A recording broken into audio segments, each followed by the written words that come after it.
What is up, rat mommies and daddies? I just got out of Lisa Frankenstein, a movie that Jesse somewhat dragged me to, because I wasn't too interested. And I'll say this right off the bat, I was very pleasantly surprised, because I didn't really know much about this coming in, and Jesse was telling me he thought it looked good, so I came, and it was a lot of fun, I'll say. Yeah. So, Lisa Frankenstein. I'm going to start with the plot here. So it starts off with this little cartoon thing, and then someone drawing the card and title card, and they do that. It starts with the ending song from Napoleon Dynamite, which is awesome. I don't know, but that's awesome. Anyway, so it's about this girl named Lisa, and she is like not really. She's like a not popular kid at her school.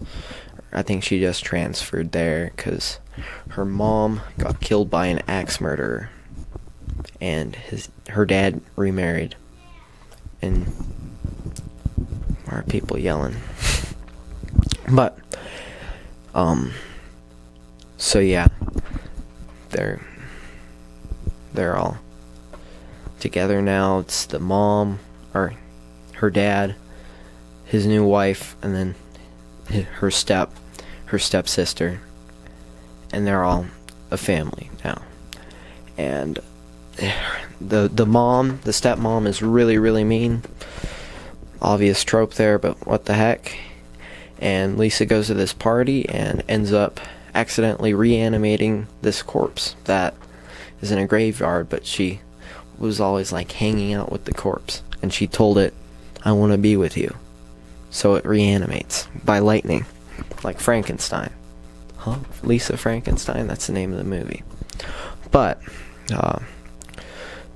she's like, "Oh, you're alive," and he's like all messed up because he's dead.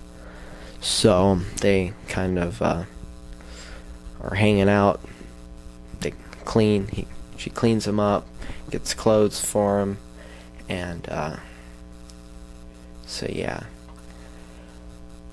This is going to be spoilers now. Spoilers right now.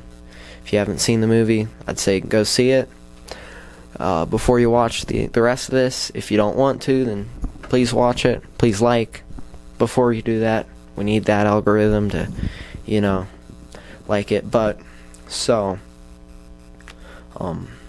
they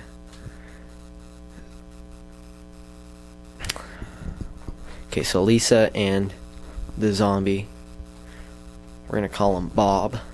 Lisa and Bob, because Bob's a cool name. Bob the Builder.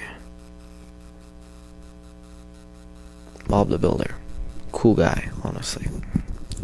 But Bob ends up killing, or accidentally, well, kind of accident, but because she's being mean to Lisa, killing the stepmom. And he takes her ear, sews it on, and because electricity makes him alive, there's this tanning bed that kind of electrocutes them. So he goes in there, sews the ear on. Now he can hear because he sewed an ear on.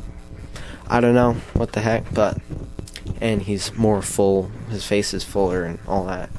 It's like skin's better. So now they're like, "Oh, I can get body parts from people." So they end up luring this kid into the graveyard where they kill him, and they take his hand, so he gets a hand, right? Now he can play the piano, which is cool, because he was like a composer, like a 19th century composer, which is cool. And he plays very beautiful music, and they sing and hang out, start kind of falling in love, right? but she's in love with this boy at the school. So she's like trying to get him to help her, Bob, to help her fall in love with this guy. And then, yeah, so he's got new body parts, right? They're going in the tanning bed. He's going in the tanning bed more to become more alive. And she goes out to find the boy that she likes, right? And they go, and he is with her stepsister, which who she loves a lot because she's a nice person. But you know, they're together, and she likes him. So they end up cutting his genitals off. You don't see it, but it's highly implied. It's a PG-13 movie, remember. So they cut that off, and you know, he sews that on to him so that, you know, he can have a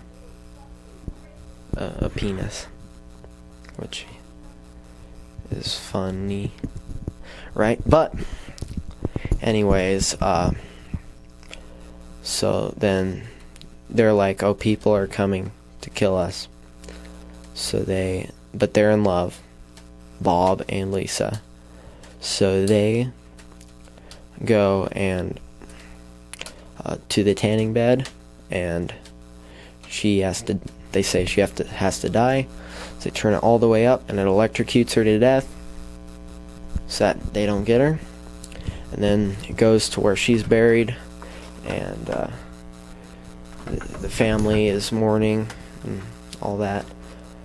And then it goes to a park bench where Bob is sitting with Lisa's now reanimated corpse. And the movie ends there, with their, you know, love or whatever. So I liked it a lot.